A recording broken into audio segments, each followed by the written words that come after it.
गुरु जी की साजी नवाजी गुरु रूप गुरु प्यारी साध संगत जी, वाहिगुरु जी का खालसा वाहिगुरु जी की फतेह। गुरमुख प्यारे हुए जो आप सिमरन अभ्यास करते हैं,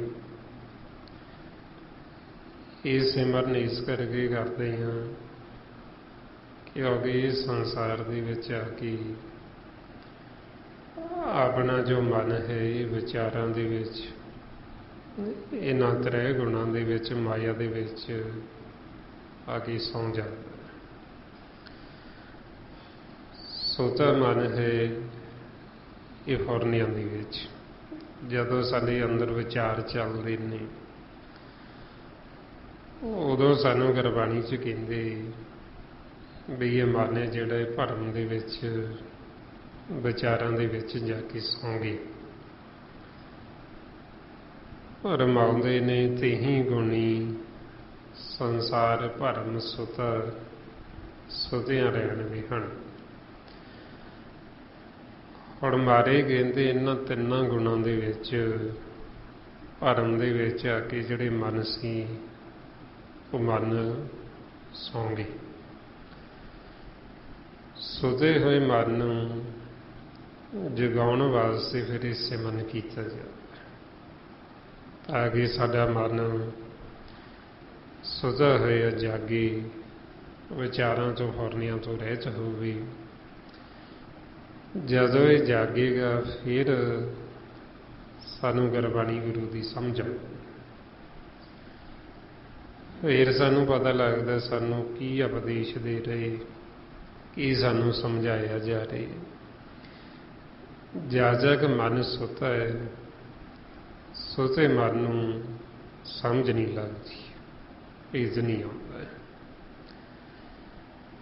सो इस वास्ते फिर आपां सब तो पहलां जदों संगत दे विच आउंदे हां सुते हुए मन नूं जगाउण वास्ते ये आप सास गिरास सिमरन करदे। जो आपा नूं सतगुरु गुरबाणी च फिर समझाउंदे कि सुते हुए मन नूं किवें जगाउणा असीं, मारे कहंदे भी सिमरन करके जगाओ। रमाउंदे ने सिमर सिमर सिमर गुर अपना सोया मन जगाई। ये हुण तुसीं सिमरन करके सुते हुए मन नूं जगाओ। जदों ये फिर विचारां तो रहत हुंदा है फिर इहनूं गुरबाणी गुरु जो सानूं ज्ञान दे रहे फिर इहनूं वो उपदेश दिता जाता है। ज्यों-ज्यों मन जागेगा ਤੇ ਉਹਦੇ ਫਿਰ ਇਹਨੂੰ ਸਮਝ ਲੱਗੇਗੀ। ਸੋ ਆਓ ਹੁਣ ਜੋ ਆਪਾਂ ਪਿਛਲੇ ਕੁਝ ਦਿਨਾਂ ਤੋਂ ਜੋ ਆਪਾਂ ਨੂੰ ਧੰਨ ਧੰਨ ਸ੍ਰੀ ਗੁਰੂ ਅਰਜਨ ਦੇਵ ਜੀ ਮਹਾਰਾਜ ਸੁਖਮਨੀ ਸਾਹਿਬ ਦੀ ਬਾਣੀ ਵਿੱਚ ਜੋ ਸਾਨੂੰ ਉਪਦੇਸ਼ ਦੇ ਰਹੇ, ਸਤਿਗੁਰਾਂ ਦੀ ਕਿਰਪਾ ਦੁਆਰਾ ਇਹ ਆਪਾਂ ਵਿਚਾਰ ਕਰਦੇ ਹਾਂ। ਕੱਲ੍ਹ ਆਪਾਂ 15ਵੀਂ ਅਸ਼ਟਪਦੀ ਤੱਕ ਵਿਚਾਰ ਕੀਤੀ ਸੀ। ਇਸ ਤੋਂ ਅੱਗੇ ਸ਼ਲੋਕ ਅਤੇ 16ਵੀਂ ਅਸ਼ਟਪਦੀ ਵਿੱਚ ਜੋ ਆਪਾਂ ਨੂੰ ਸਤਿਗੁਰੂ ਸਮਝਾਉਣਾ ਕਰਦੇ ਰਮਾਉਂਦੇ ਨੇ ਸ਼ਲੋਕ, ਰੂਪ ਨ ਰੇਖ ਨ ਰੰਗ ਕਿਛ, ਤ੍ਰੈ ਗੁਣ ਤੇ ਪ੍ਰਭ ਭੈਨਾ, ਤਿਸੇ ਬਜਾਏ ਨਾਨਕ, ਜਿਸ ਹੋਵੇ ਸੋ ਪ੍ਰਸੰਨ। ਆਪਾਂ ਨੂੰ ਸਮਝਾਉਂਦੇ ਵੀ ਜੋ ਪਰਮਾਤਮਾ ਹੈ, ਜੋ ਸਾਡਾ ਸਾਰਿਆਂ ਦਾ ਮੂਲ, ਸਾਡਾ ਮਾਤਾ ਪਿਤਾ ਹੈ, ਉਹਦਾ ਕੋਈ ਰੂਪ, ਕੋਈ ਰੇਖ, ਕੋਈ ਰੰਗ, ਕੋਈ ਚੇਨ ਚੱਕਰ ਨਹੀਂ ਹੈ। ਇਧਰ ਜੋ ਆਪਾਂ ਰੰਗ ਦੇਖਦੇ ਹਾਂ, ਇਹ ਤ੍ਰੈ ਗੁਣਾਂ ਦੇ ਵਿੱਚ ਮਾਇਆ ਦੇ ਰੰਗ ਨੇ। ਆਪ ਮਾਲਕ ਇਹਨਾਂ ਰੰਗਾਂ ਤੋਂ ਵੱਖਰਾ ਹੈ, ਉਹ ਪ੍ਰਕਾਸ਼ ਰੂਪ ਹੈ। ਹੁਣ ਉਹਨਾਂ ਨੂੰ ਬੁਝਾਉਂਦਾ ਆਪਣਾ ਅਸਲ ਸਰੂਪ ਮਾਲਕ, ਜਿਨ੍ਹਾਂ ਦੇ ਫਿਰ ਪੂਰੇ ਪ੍ਰਸੰਨ ਹੁੰਦੇ ਨੇ, ਜਿਨ੍ਹਾਂ ਤੇ ਖੁਸ਼ ਹੁੰਦੇ, ਜਿਨ੍ਹਾਂ ਤੇ ਟੁੱਟ ਜਾਂਦੇ, ਉਹਨਾਂ ਨੂੰ ਫਿਰ ਜਿਹੜਾ ਆਪਣਾ ਅਸਲ ਸਰੂਪ ਹੈ ਪ੍ਰਕਾਸ਼ ਰੂਪ, ਫਿਰ ਉਹ ਪ੍ਰਕਾਸ਼ ਰੂਪ ਦੇ ਵਿੱਚ ਉਹਨਾਂ ਨੂੰ ਆਪਣਾ ਆਪ ਜਣਾਉਂਦੇ, ਆਪਣਾ ਆਪ ਬੁਝਾਉਂਦੇ। ਜਿਨ੍ਹਾਂ ਨੂੰ ਫਿਰ ਆਪਣਾ ਆਪ ਬੁਝਾਇਆ, ਉਹਨਾਂ ਨੇ ਫਿਰ ਆਪਾਂ ਨੂੰ ਗੁਰਬਾਣੀ ਗੁਰੂ ਵਿੱਚ ਇਹ ਸਾਰਾ ਪਰਮਾਤਮਾ ਬਾਰੇ ਭੇਤ ਦਿੱਤਾ, ਸਾਨੂੰ ਸਾਰਾ ਸੋਝੀ ਦਿੱਤੀ, ਲਿਖਤੀ ਰੂਪ ਵਿੱਚ ਸਾਨੂੰ ਦੱਸਿਆ। ਜਿਵੇਂ ਸਮੇਂ ਸਮੇਂ ਮੁਤਾਬਕ ਪਰਮਾਤਮਾ ਇਸ ਸੰਸਾਰ ਦੇ ਵਿੱਚ ਆਪਣਾ ਸੰਦੇਸ਼ਾ ਦੇਣ ਵਾਸਤੇ ਭੇਜਦੇ ਰਹਿੰਦੇ, ਅਵਤਾਰਾਂ ਨੂੰ ਭੇਜਿਆ,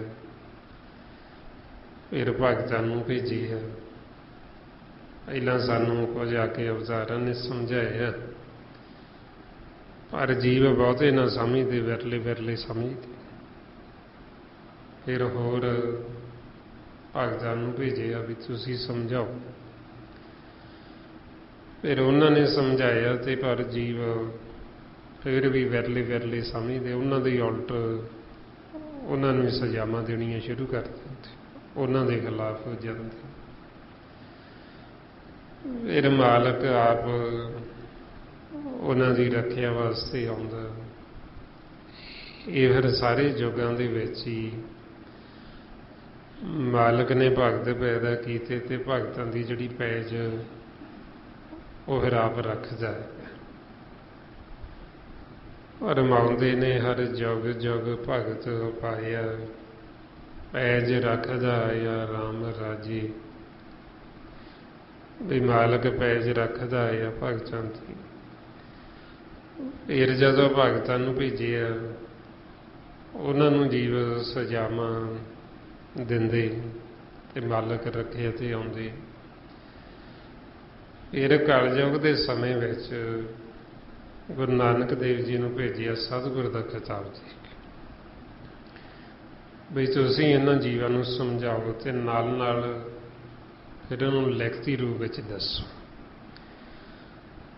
ਬਈ ਜਾ ਕੇ ਇਹਨਾਂ ਕੋਲ ਜਦੋਂ ਲਿਖਤ ਹੋਏਗੀ, ਇਹ ਲਿਖਤ ਨੂੰ ਪੜ੍ਹਨਗੇ ਗੁਰੂਆਂ ਦੀ, ਭਗਤਾਂ ਦੀ, ਤੇ ਜਦੋਂ ਪੜ੍ਹਨਗੇ ਕੁਝ ਨਾ ਕੁਝ ਵਿਚਾਰਨਗੇ, ਸੋਚਣਗੇ, ਤੇ ਫਿਰ ਇਹ ਆਪਦੇ ਜੀਵਨ ਦਾ ਜੋ ਲਾਹਾ ਹੈ, ਲਾਹਾ ਖੱਟ ਕੇ ਆਪਣੇ ਮੂਲ ਨੂੰ, ਸੱਚ ਨੂੰ ਜਾਣ ਲੈਣਗੇ, ਤੇ ਉਹਦੇ ਵਿੱਚ ਸਮਾ ਜਾਣਗੇ। इस वास्ते फिर जिन्हां ते पूरे प्रसन्न होए उन्हां भगतां ने गुरु ਸਾਹਿਬਾਨਾਂ ने फिर गुरबाणी गुरु विच आपां नूं लिखती रूप विच दसी परमात्मा निरंकार है तो वो लिखत तो बाहर है, पर आपां नूं शब्दां दे विच फिर उस दा भेद दिता गया। जिस वरदाई महाराज कहंदे दृष्टमान अखर है जीता, नानक पार ब्रह्म तहते अलीपा। भी जिन्ने भी दृष्टमान अखर ने मालक इन्हां अखरां तो निर्लेप है, कोई इन्हां अखरां च नहीं आउंदा। इसे तरह ही जो नाम है वो नाम भी इन्हां अखरां तो बाहर है, वो अखरां दे विच नहीं आउंदा। गुरबाणी गुरु विच फिर आपां नूं शब्दां दे विच समझाया गया, शब्दां दे विच भेद दिता गया। महाराज कहंदे भेद तां सारा दिता गया, पर इस नूं बुझेगा जानेगा कोई विरला ही। फरमाउंदे ने शब्दां माही वखाणीए, बिरला तां बुझे कोई। हुण आपां नूं फिर जिन्हां ते पूरे प्रसन्न होए, जिन्हां नूं अपना आपा जनाया, उन्हां ने आपां नूं गुरबाणी गुरु राहीं दस्सिया भी जो परमात्मा उहदा कोई रूप रंग, कोई रेख भेख, कोई जात पात नहीं है, वो निरोल प्रकाश रूप है। जिस वरदाई आपां नूं गुरु गोबिंद सिंह जी महाराज भी रोज़ फरमाउंदे, चकर चिहन और बारन जात और पात नहिंजे, रूप रंग रेख भेख को कह न सकद के, अचल मूरत अनुभव प्रकाश अमतोज कहीजे। ये जो परमात्मा निरंकार वाहिगुरु, ਉਹਦਾ कोई चेन चक्कर ਜਾਂ ਉਹਦਾ कोई रूप रंग, कोई रेख भेख नहीं है, वो निरोल प्रकाश है। हर थां ते ਉਹਦਾ प्रकाश मौजूद है। इधर माया दे विच रंग ने, त्रै गुणां दे विच रंग ने, ते वो आप इन्हां रंगां तो भिन्न, रंगां तो वखरा। इसलिए फिर कहते रूप न रेख न रंग किछ, त्रै गुण ते प्रभ भिन्न। तिसे बजाए नानका जिस होवे सो प्रसन्न। कि जिन्हां ते प्रसन्न होए ने उन्हां ने फिर आपां नूं ये सारा भेद दिता, समझाया भी इधर माया दे रंग ने, आप इन्हां रंगां तो बाहर है, आप किसी रूप रंग रेख भेख तो नियारा है ते प्रकाशवान है। किहो जिहा प्रकाश है, आपां नूं फिर समझाउंदे भी जिवें दर्पण हुंदा। दर्पण कहंदे शीशे नूं, जिवें शीशा पूरा शुद्ध होवे उहदे आपां नूं आर पार दिखाई दिंदा है। इसे तरह ही महाराज सानूं समझाउंदे, कहंदे सो तुम ही में बसे निरंतर, नानक दर्पण न्याई। कि साडे विच ही वसदा निरंतर, ये नहीं बई किते है किते नहीं है, हर थां ते। ते किहो जिहा, कहंदे दर्पण वर्गा, शीशे वर्गा शुद्ध।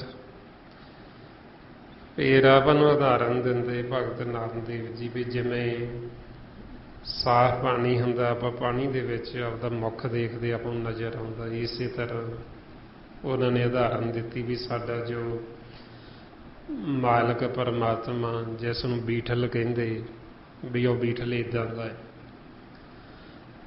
मारे फरमाउंदे पानी माहे देख मुख जैसा, नामे को स्वामी बीठल ऐसा। कि साडा जिहड़ा स्वामी जो साडा पति परमेश्वर वो इदां दा है। ते जिन्हां ते पूरा प्रसन्न होया उन्हां नूं फिर अपना आपा जनाया, आपा बुझाया, ते वो फिर आपां नूं अगे वो परमात्मा सच निरंकार दा भेद दिंदे ने। फिर अगे महाराज फरमाउंदे अष्टपदी, अविनाशी प्रभ मन में राख, मानह की तू प्रीत त्याग। ਹੁਣ ਮਹਾਰਾਜ ਕਹਿੰਦੇ ਵੀ ਜੋ ਪਰਮਾਤਮਾ ਉਹ ਅਵਿਨਾਸੀ ਹੈ, ਵੀ ਜਿਹੜਾ ਨਾਸ ਨਹੀਂ ਹੋਣ ਵਾਲਾ, ਜਿਹੜਾ ਸਦਾ ਰਹਿਣ ਵਾਲਾ ਹੈ। ਤੇ ਫਿਰ ਕਹਿੰਦੇ ਵੀ ਮਨ ਨੂੰ ਵੀ ਤੂੰ ਉਸ ਅਵਿਨਾਸੀ ਨੂੰ ਆਪਣੇ ਅੰਦਰ ਵਸਾ, ਪਰਮਾਤਮਾ ਨੂੰ ਜੋ ਪ੍ਰਕਾਸ਼ ਰੂਪ ਹੈ। ਬਈ ਜੋ ਇਹ ਇਕੱਲਾ ਸਰੀਰ ਹੈ ਜਿਹੜਾ ਮਾਇਆ, ਇਹ ਸਰੀਰ ਨੂੰ ਮਾਇਆ ਕਹਿੰਦੇ ਨਾਸਵਾਨ, ਇਹ ਮਿਥਿਆ ਹੋਈ ਹੈ, ਇਹ ਸਦਾ ਨਹੀਂ ਰਹਿਣਾ, ਇਹਨੇ ਮਿਟ ਜਾਣਾ, ਇਹਨੇ ਖਤਮ ਹੋ ਜਾਣਾ। ਬਈ ਜੋ ਇਕੱਲਾ ਇਹ ਸਰੀਰ ਦੇ ਨਾਲ ਹੀ ਨਾ ਪਿਆਰ ਕਰ, ਜਿਹੜਾ ਇਹਦੇ ਅੰਦਰ ਵਸਦਾ ਤੂੰ ਉਹਦੇ ਨਾਲ ਪਿਆਰ ਕਰ। ਹੁਣ ਅੰਦਰ ਸਾਡੇ ਸਭ ਦੇ ਮਾਲਕ ਵਸਦਾ, ਅੰਦਰ ਉਹਦੀ ਜੋਤ ਹੈ, ਬਾਹਰ ਵੀ ਉਹ ਚਾਰ ਸਵੇਰੇ ਪ੍ਰਕਾਸ਼ਵਾਨ ਹੈ ਤੇ ਅੰਦਰ ਵੀ ਸਾਡੇ ਉਹਦੀ ਜੋਤ ਨਿਰੰਤਰ ਮੌਜੂਦ ਹੈ। ਇਸ ਲਈ ਫਿਰ ਸਾਨੂੰ ਸਮਝਾਉਂਦੇ ਸਾਡੇ ਸਾਰਿਆਂ ਦੇ ਮਨਾਂ ਨੂੰ ਸਾਧ ਕੇ, ਕਿਉਂਕਿ ਅਸੀਂ ਮਾਲਕ ਦੇ ਬੱਚੇ ਹਾਂ, ਸਾਡੇ ਮਨ ਨੂੰ ਸੰਤ ਵੀ ਕਹਿਤਾ ਤੇ ਸਾਧ ਵੀ ਕਹਿ ਦਿੱਤਾ। ਤੇ ਮਹਾਰਾਜ ਕਹਿੰਦੇ ਸਾਧੋ ਇਹ ਤਨ ਮਿਥਿਆ ਜਾਣੋ, ਜਾ ਭੀਤਰ ਜੋ ਰਾਮ ਵਸਤ ਹੈ ਸਾਚੋ ਤਹਿ ਪਹਿਚਾਨੋ।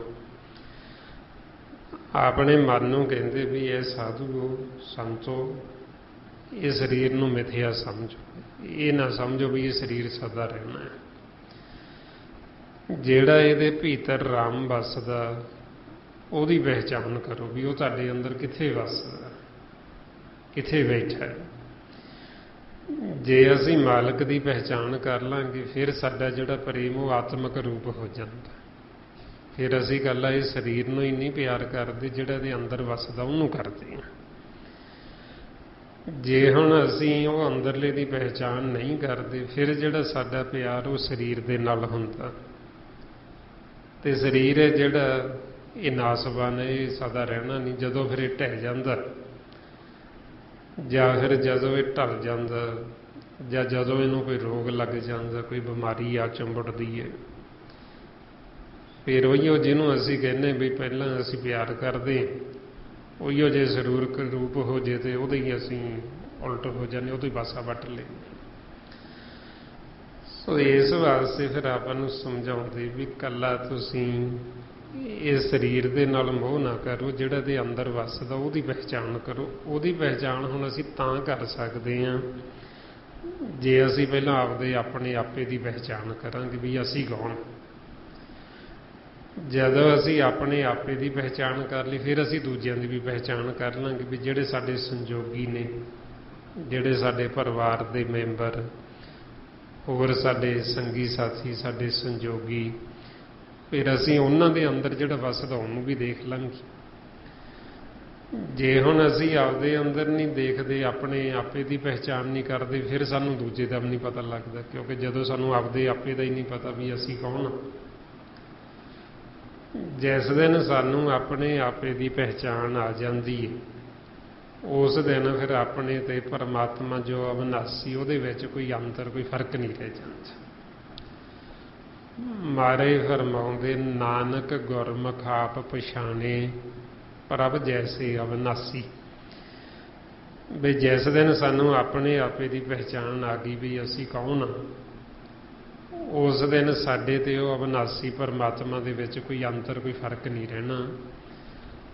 ਆਪਾਂ ਉਹਦੇ ਬੱਚੇ ਹਾਂ, ਆਪਾਂ ਉਹਦਾ ਹੀ ਰੂਪ ਹਾਂ। ਫਰਕ ਉਹਨਾਂ ਸਮਾਂ ਜਿੰਨਾ ਸਮਾਂ ਅਸੀਂ ਆਪਦੇ ਆਪ ਨੂੰ ਇਹ ਸਰੀਰ ਸਮਝੀ ਬੈਠੇ। ਜਦੋਂ ਸਾਨੂੰ ਪਤਾ ਲੱਗ ਗਿਆ ਵੀ ਅਸੀਂ ਇਹ ਸਰੀਰ ਨਹੀਂ, ਅਸੀਂ ਮਨ ਹਾਂ, ਤੇ ਮਨ ਹੈ ਜਿਹੜਾ ਜੋਤ ਸਰੂਪ ਪ੍ਰਕਾਸ਼ ਰੂਪ ਹੈ, ਫਿਰ ਸਾਨੂੰ ਪਹਿਚਾਣ ਆ ਗਈ ਆਪਣੇ ਆਪੇ ਦੀ, ਮਨ ਦੀ, ਤੇ ਫਿਰ ਅਸੀਂ ਅਵਿਨਾਸੀ ਪਰਮਾਤਮਾ ਦੀ ਵੀ ਪਹਿਚਾਣ ਕਰ ਲਾਂਗੇ। ਸੋ ਇਸ ਵਾਸਤੇ ਫਿਰ ਆਪਾਂ ਨੂੰ ਕਹਿੰਦੇ ਵੀ ਤੁਸੀਂ ਮਨ ਦੇ ਵਿੱਚ, ਆਪਣੇ ਹਿਰਦੇ ਵਿੱਚ ਉਹ ਅਵਿਨਾਸੀ ਪਰਮਾਤਮਾ ਨੂੰ ਵਸਾਓ ਤੇ ਇਕੱਲਾ ਇਹ ਮਾਇਆ ਦੇ ਨਾਲ ਹੀ ਨਾ ਪਿਆਰ ਕਰੋ, ਜਿਹੜਾ ਇਹਦੇ ਅੰਦਰ ਵਸਦਾ ਉਹਦੇ ਨਾਲ ਪ੍ਰੇਮ ਕਰੋ, ਉਹਦੇ ਨਾਲ ਪਿਆਰ ਕਰੋ। ਫਿਰ ਅੱਗੇ ਮਹਾਰਾਜ ਦੱਸਦੇ ਤਿਸ ਤੇ ਪਰੇ ਨਾਹੀ ਕਿਛ ਕੋਈ, ਸਰਬ ਨਿਰੰਤਰ ਇੱਕੋ ਸੋਈ। ਮਹਾਰਾਜ ਫਿਰ ਦੱਸਦੇ ਵੀ ਉਹ ਤੋਂ ਪਰਮਾਤਮਾ ਤੋਂ ਕੋਈ ਜੀਵ ਹੋਰ ਬਾਹਰ ਨਹੀਂ ਹੈ, ਕੋਈ ਪਰੇ ਪਾਸੇ ਨਹੀਂ ਹੈ, ਕਿਉਂਕਿ ਸਾਰਾ ਕੁਝ ਉਹਦੇ ਵਿੱਚ ਹੀ ਤਾਂ ਮੌਜੂਦ ਹੈ। ਵੀ ਸਰਬ ਨਿਰੰਤਰ ਇੱਕੋ ਸੋਈ, ਵੀ ਸਾਰੇ ਥਾਂ ਤੇ ਉਹੀਓ ਪਸਰਿਆ ਹੋਇਆ, ਉਹਦਾ ਹੀ ਪਸਾਰਾ ਹੈ। ਜਦੋਂ ਹੁਣ ਆਪਾਂ ਚੱਲਦੇ ਫਿਰਦੇ ਹਾਂ, ਕੰਮ ਕਾਰ ਕਰਦੇ, ਆਪਾਂ ਸਾਰਾ ਕੁਝ ਉਹਦੇ ਵਿੱਚ ਹੀ ਕਰਦੇ ਹਾਂ। ਪਰਮਾਤਮਾ ਦੀ ਆਪਾਂ ਉਹਦੀ ਗੋਦ ਵਿੱਚ ਹੀ ਰਹਿੰਦੇ ਹਾਂ। ਮਾਲਕ ਦਾ ਜਿਹੜਾ ਦੇਹ ਹੈ, ਆਪਾਂ ਉਹਦੀ ਦੇਹ ਦੇ ਵਿੱਚ ਹੀ ਚੱਲਦੇ ਹਾਂ। ਪਰਮਾਤਮਾ ਦੀ ਦੇਹ ਕਿਹੜੀ ਹੈ? ਜੋ ਆਪਾਂ ਖਾਲੀ ਖਿਲਾ ਦੇਖਦੇ ਧਰਤੀ ਤੋਂ ਅਸਮਾਨ ਤੱਕ, ਇਸ ਨੂੰ ਪਰਮਾਤਮਾ ਦੀ ਦੇਹ ਆਖੀ। ਮਾਰੇ ਕਹਿੰਦੇ ਅਕਾਲ ਪੁਰਖ ਕੀ ਦੇਹ ਮੇਂ ਕੋਟਕ ਵਿਸ਼ਨ ਮਹੇਸ਼। ਵੀ ਅਕਾਲ ਪੁਰਖ ਦੀ ਦੇਹ ਕੀ ਹੈ? ਆ ਜੋ ਖਾਲੀ ਖਿਲਾ। ਹੁਣ ਆਪਾਂ ਇਹ ਖਾਲੀ ਖਿਲਾ ਦੇ ਵਿੱਚ ਹੀ ਵੱਸਦੇ। ਖਾਲੀ ਖਿਲਾ ਨੂੰ ਸੱਚਖੰਡ ਦਾ ਨਾਮ ਦਿੱਤਾ, ਤੇ ਸੱਚਖੰਡ ਦੇ ਵਿੱਚ ਵਾਸਾ ਕਿਹਦਾ? ਨਿਰੰਕਾਰ ਦਾ, ਪਰਮਾਤਮਾ ਦਾ। ਹੁਣ ਜਿੱਥੇ ਮਾਲਕ ਵੱਸਦਾ, ਆਪਾਂ ਉਹਦੇ ਬੱਚੇ ਹਾਂ, ਤੇ ਆਪਾਂ ਵੀ ਉੱਥੇ ਹੀ ਵੱਸਦੇ ਹਾਂ, ਉਹਦੇ ਵਿੱਚ ਹੀ ਵੱਸਦੇ। ਜਿਸ ਨੂੰ ਆਪਾਂ ਪੜ੍ਹਦੇ ਰੋਜ਼, ਗੁਰੂ ਨਾਨਕ ਦੇਵ ਜੀ ਫਰਮਾਉਂਦੇ, ਸੱਚਖੰਡ ਵਸੇ ਨਿਰੰਕਾਰ, ਕਰ ਕਰ ਵੇਖੇ ਨਦਰ ਨਿਹਾਲ। ਆਪਾਂ ਉਹਦੇ ਬੱਚੇ ਹਾਂ, ਤੇ ਆਪਾਂ ਉਹਦੀ ਗੋਦ ਦੇ ਵਿੱਚ ਹੀ ਚੱਲ ਰਹੇ। ਕੋਈ ਉਹ ਤੋਂ ਬਾਹਰ ਨਹੀਂ ਹੈ, ਸਾਰਾ ਕੁਝ ਉਹਦੇ ਵਿੱਚ ਹੀ। ਆਪਾਂ ਚੱਲਦੇ ਫਿਰਦੇ, ਕੰਮ ਕਾਰ ਕਰਦੇ, ਸਾਰਾ ਕੁਝ ਉਹਦੇ ਵਿੱਚ ਹੀ ਕਰਦੇ ਹਾਂ ਆਪਾਂ। ਜਿਵੇਂ ਬੱਚਾ ਛੋਟਾ ਹੁੰਦਾ, ਉਹ ਮਾਤਾ ਪਿਤਾ ਦੀ ਗੋਦ ਦੇ ਵਿੱਚ ਹੁੰਦਾ ਹੈ, ਤੇ ਗੋਦ ਦੇ ਵਿੱਚ ਹੀ ਉਹ ਖਾਂਦਾ ਪੀਂਦਾ, ਮਲ ਮੂਤਰ ਕਰਦਾ, ਉਹ ਸਾਰਾ ਕੁਝ ਗੋਦ ਦੇ ਵਿੱਚ ਹੀ ਕਰਦਾ। ਇਸੇ ਤਰ੍ਹਾਂ ਹੀ ਆਪਾਂ ਪਰਮਾਤਮਾ ਦੀ ਗੋਦ ਦੇ ਵਿੱਚ ਹੀ ਚੱਲਦੇ ਹਾਂ, ਉਹਦੀ ਗੋਦ 'ਚ ਹੀ ਚੱਲਦੇ ਹਾਂ, ਬੈਠੇ ਹਾਂ, ਖਾਂਦੇ ਪੀਂਦੇ ਹਾਂ, ਮਲ ਮੂਤਰ ਕਰਦੇ ਹਾਂ, ਉਹਦੇ ਵਿੱਚ ਹੀ ਕਰਦੇ ਸਾਰਾ ਕੁਝ, ਉਹ ਤੋਂ ਬਾਹਰ ਨਹੀਂ ਕਰਦੇ। ਸੋ ਇਸ ਵਾਸਤੇ ਆਪਾਂ ਨੂੰ ਫਿਰ ਸਮਝਾਉਂਦੇ ਵੀ ਉਹ ਕੋਈ ਸੱਚੋਂ ਦੂਰ ਨਹੀਂ ਹੈ। ਵੀ ਜਿਵੇਂ ਸਾਗਰ ਹੁੰਦਾ ਹੈ, ਸਮੁੰਦਰ, ਸਮੁੰਦਰ ਦੇ ਵਿੱਚ ਮੱਛੀ, ਮੱਛੀ ਦੇ ਅੰਦਰ ਵੀ ਪਾਣੀ ਹੈ ਤੇ ਬਾਹਰ ਵੀ ਚਾਰ ਚੁਫੇਰੇ ਪਾਣੀ, ਉਹ ਪਾਣੀ ਦੇ ਵਿੱਚ ਹੀ ਰਹਿੰਦੀ ਹੈ। ਹੁਣ ਪਾਣੀ ਦੇ ਵਿੱਚ ਹੀ ਉਹ ਖਾਂਦੀ ਹੈ, ਪਾਣੀ ਦੇ ਵਿੱਚ ਹੀ ਰਹਿੰਦੀ ਹੈ, ਪਾਣੀ ਦੇ ਵਿੱਚ ਹੀ ਉਹ ਮਲ ਮੂਤਰ ਕਰਦੀ ਹੈ, ਸਾਰਾ ਕੁਝ ਉਹਦੇ ਵਿੱਚ ਹੀ ਕਰਦੀ ਪਾਣੀ ਦੀ। ਇਸੇ ਤਰ੍ਹਾਂ ਹੀ ਪਰਮਾਤਮਾ ਨੂੰ ਸਾਗਰ ਆਖਿਆ, ਤੇ ਆਪਾਂ ਸਾਰੇ ਉਹਦੇ ਵਿੱਚ ਹੀ ਹਾਂ, ਉਹਦੇ ਬਾਹਰ ਨਹੀਂ ਹੈ, ਉਹਦੇ ਵਿੱਚ ਹੀ ਚੱਲਦੇ ਫਿਰਦੇ। ਪਰ ਸਾਨੂੰ ਨਾ ਸੋਝੀ ਨਾ ਭੇਦ ਹੋਣ ਕਰਕੇ ਅਸੀਂ ਸਮਝਦੇ ਹਾਂ ਵੀ ਰੱਬ ਪਤਾ ਨਹੀਂ ਕਿੱਡੀ ਕੁ ਦੂਰ ਹੈ, ਪਤਾ ਨਹੀਂ ਉਹ ਕਿੱਥੇ ਵੱਸਦਾ ਹੈ, ਕਿੱਥੇ ਰਹਿੰਦਾ। ਤੇ ਆਪਾਂ ਨੂੰ ਫਿਰ ਗੁਰਬਾਣੀ ਗੁਰੂ ਵਿੱਚ ਉਸ ਦੀ ਜਾਣ ਪਹਿਚਾਣ ਕਰਾਈ ਗਈ ਵੀ ਜਿਹਦਾ ਕੋਈ ਰੂਪ ਰੰਗ ਰੇਖ ਭੇਖ ਨਹੀਂ ਹੈ। ਜੋ ਆਪਾਂ ਹੁਣ ਖਾਲੀ ਖਿਲਾ ਦੇਖਦੇ, ਇਹਦਾ ਕੀ ਰੂਪ ਰੰਗ ਕੀ ਰੇਖ ਭੇਖ ਹੈ ਇਹਦਾ, ਵੀ ਇਹ ਸਭ ਤੋਂ ਵੱਖਰਾ, ਇਸ ਕਰਕੇ ਇਸ ਨੂੰ ਨਿਰਗੁਣ ਕਹਿੰਦੇ। ਇਸੋ ਸਾਨੂੰ ਸਾਹਮਣੇ ਉਹ ਸਵਾਸ ਦੇ ਕੇ ਸਾਨੂੰ ਉਹ ਜਿਉਂਦਾ ਰੱਖ ਰਹੇ। ਜਿਵੇਂ ਬੱਚੇ ਨੂੰ ਮਾਂ ਪਿਓ ਮੁੱਖ 'ਚ ਗਰਾਹੀਆਂ ਪਾਉਂਦੇ, ਬੁਰਕੀਆਂ ਪਾਉਂਦੇ, ਇਸੇ ਤਰ੍ਹਾਂ ਹੀ ਆਪਾਂ ਅਕਾਲ ਪੁਰਖ ਦੇ ਬੱਚੇ, ਤੇ ਇੱਕ ਇੱਕ ਸਵਾਸ ਉਹ ਸਾਡੇ ਮੁੱਖ 'ਚ ਪਾ ਰਹੇ ਤੇ ਸਾਨੂੰ ਸਾਹਮਣੇ ਦੇਖ ਰਹੇ। ਰਮਾਉਂਦੇ ਆਪੇ ਕਰਤਾ, ਕਰ ਕਰ ਵੇਖੇ ਦਿਨ ਦਾ ਸਾਸ ਗਿਰਾਹਾ ਹੈ। ਸੋ ਇਸ ਲਈ ਫਿਰ ਆਪਾਂ ਨੂੰ ਸਮਝਾਉਂਦੇ ਵੀ ਮਾਲਕ ਤੋਂ ਕੁਝ ਬਾਹਰ ਨਹੀਂ ਹੈ, ਸਾਰਾ ਕੁਝ ਉਹਦੇ ਵਿੱਚ ਹੀ ਹੈ, ਤੇ ਮਾਲਕ ਸਰਬ ਨਿਰੰਤਰ ਇੱਕੋ ਸੋਈ, ਵੀ ਉਹ ਸਾਰੇ ਥਾਂ ਨਿਰੰਤਰ ਇੱਕ ਹੀ ਮਾਲਕ ਆਪ ਹੀ ਹੈ। ਫਿਰ ਅੱਗੇ ਮਹਾਰਾਜ ਦੱਸਦੇ, ਆਪੇ ਬੀਨਾ ਆਪੇ ਦਾਨਾ, ਗਹਿਰ ਗੰਭੀਰ ਗਹੀਰ ਸੁਜਾਨਾ। ਬਈ ਮਾਲਕ ਆਪ ਹੀ ਫਿਰ ਉਹ ਸਾਡੇ ਮਨਾਂ ਦੀ ਜਾਣਨ ਵਾਲਾ, ਆਪ ਹੀ ਉਹ ਸਾਨੂੰ ਪਛਾਣਨ ਵਾਲਾ। ਕਿਉਂਕਿ ਬੇਸ਼ੱਕ ਅਸੀਂ ਉਹਨੂੰ ਨਹੀਂ ਜਾਣਦੇ, ਪਰ ਉਹ ਸਾਨੂੰ ਬੜਾ ਚੰਗੀ ਤਰ੍ਹਾਂ ਜਾਣਦਾ ਸਭ। ਅਸੀਂ ਬੇਸ਼ੱਕ ਉਹਨੂੰ ਭੁੱਲ ਗਏ, ਪਰਮਾਤਮਾ ਨੂੰ ਉਹ ਸਾਨੂੰ ਨਹੀਂ ਭੁੱਲਿਆ, ਸਾਨੂੰ ਬੜਾ ਚੰਗੀ ਤਰ੍ਹਾਂ ਜਾਣਦਾ। ਕਿਉਂਕਿ ਜਿਉਂ ਅਸੀਂ ਪੈਦਾ ਹੋਏ ਹਾਂ, ਸਤਿਯੁਗ ਤੋਂ ਜਿਉਂ ਅਸੀਂ ਖੇਡ ਦੇ ਵਿੱਚ ਉਤਾਰਿਆ ਗਿਆ, ਸਾਨੂੰ ਆਪਾਂ ਨੂੰ ਚੌਥਾ ਯੁੱਗ ਹੋ ਗਿਆ, ਗਾਂ ਦੀ ਗਾਂ ਆਪਾਂ ਤੁਰੇ ਆ ਰਹੇ। ਹੁਣ ਆਪਾਂ ਪਰਮਾਤਮਾ ਨੂੰ ਭੁੱਲ ਗਏ ਹਾਂ, ਪਰ ਉਹ ਸਾਨੂੰ ਨਹੀਂ ਭੁੱਲਿਆ, ਸਾਨੂੰ ਉਹ ਬੜਾ ਚੰਗੀ ਤਰ੍ਹਾਂ ਜਾਣਦਾ ਸਭ ਨੂੰ। ਜੇ ਅਸੀਂ ਰੱਬ ਨੂੰ ਵਿਸਾਰ ਦਿੱਤਾ, ਪਰ ਉਹਨੇ ਸਾਨੂੰ ਨਹੀਂ ਵਿਸਾਰਿਆ, ਉਹ ਸਾਨੂੰ ਨਹੀਂ ਭੁੱਲਿਆ, ਅਸੀਂ ਭੁੱਲੇ ਉਸ। ਇਸ ਲਈ ਮਹਾਰਾਜ ਕਹਿੰਦੇ ਜੇ ਤੇ ਰੱਬ ਵਿਸਾਰਿਆ ਤਾਂ ਰੱਬ ਨਾ ਵਿਸਰਿਓ। ਵੀ ਬੇਸ਼ੱਕ ਤੂੰ ਰੱਬ ਨੂੰ ਵਿਸਾਰਿਆ, ਰੱਬ ਨੇ ਤੈਨੂੰ ਥੋੜ੍ਹੀ ਭੁਲਾਇਆ, ਉਹ ਤਾਂ ਤੈਨੂੰ ਚੰਗੀ ਤਰ੍ਹਾਂ ਜਾਣਦਾ। ਹੁਣ ਇਸ ਲਈ ਉਹ ਸਾਨੂੰ ਚੰਗੀ ਤਰ੍ਹਾਂ ਜਾਣਦਾ, ਸਾਡੇ ਦਿਲ ਦੀ, ਸਾਡੇ ਮਨ ਦੀ ਜਾਣਨ ਵਾਲਾ, ਸਾਨੂੰ ਚੰਗੀ ਤਰ੍ਹਾਂ ਪਹਿਚਾਣਦਾ, ਉਹਨੂੰ ਸਾਡੀ ਪਹਿਚਾਣ ਹੈ। ਫਿਰ ਮਹਾਰਾਜ ਕਹਿੰਦੇ ਵੀ ਉਹ ਗਹਿਰ ਗੰਭੀਰ, ਵੀ ਬਹੁਤ ਡੂੰਘਾ ਗਹਿਰਾਈ ਦੇ ਵਿੱਚ ਤੇ ਸੁਝਾਨਾ ਤੇ ਉਹ ਸਿਆਣਾ। ਹੁਣ ਉਹਦੇ ਤੋਂ ਸਿਆਣਾ ਹੋਰ ਕੋਈ ਹੋ ਨਹੀਂ ਸਕਦਾ। ਇਸ ਲਈ ਮਹਾਰਾਜ ਕਹਿੰਦੇ ਹਮ ਮੂਰਖ ਤੁਮ ਚਤਰ ਸਿਆਣੇ, ਹਮ ਨਿਰਗੁਣ ਤੂੰ ਦਾਤਾ। ਬਈ ਅਸੀਂ ਨਿਰਗੁਣ ਤੇ ਤੂੰ ਦਾਤਾਂ ਦੇਣ ਵਾਲਾ, ਅਸੀਂ ਮੂਰਖ ਹਾਂ ਤੇ ਤੂੰ ਸਿਆਣਾ।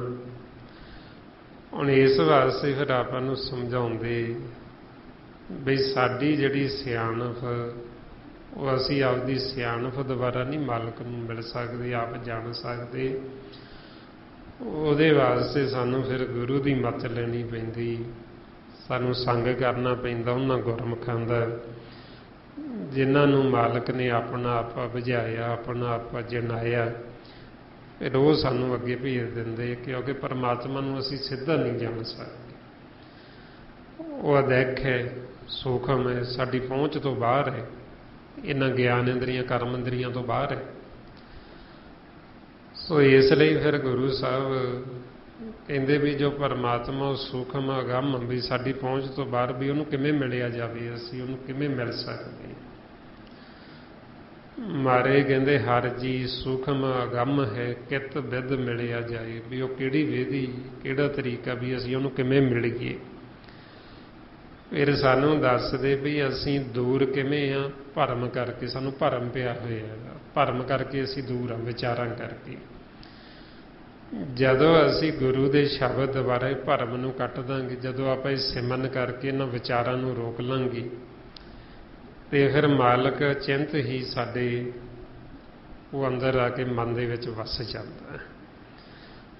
ਮਾਰੇ ਕਹਿੰਦੇ ਗੁਰ ਕੇ ਸ਼ਬਦ ਭਰਮ ਕੱਟੀਏ, ਅਚਿੰਤ ਵਸੇ ਮਨ ਆਏ। ਬਈ ਮਾਲਕ ਹੈ ਜੋ ਪਰਮਾਤਮਾ, ਉਹ ਅਚਿੰਤ ਹੀ ਸਾਡੇ ਮਨ 'ਚ ਵਸ ਜਾਂਦਾ ਜਦੋਂ ਅਸੀਂ ਗੁਰੂ ਦੇ ਸ਼ਬਦ ਦੁਆਰਾ ਇਹ ਭਰਮ ਕੀ ਇਹ ਵਿਚਾਰ, ਇਹ ਫੁਰਨੇ ਜਦੋਂ ਅਸੀਂ ਸਿਮਰਨ ਕਰਾਂਗੇ ਗੁਰੂ ਦੀ ਮੱਤ ਦੁਆਰਾ, ਅਸੀਂ ਇਹ ਵਿਚਾਰਾਂ ਨੂੰ ਰੋਕ ਦਾਂਗੇ ਤੇ ਉਹਨੇ ਸਾਡੇ ਹਿਰਦੇ 'ਚ ਪ੍ਰਗਟ ਹੋ ਜਾਣਾ।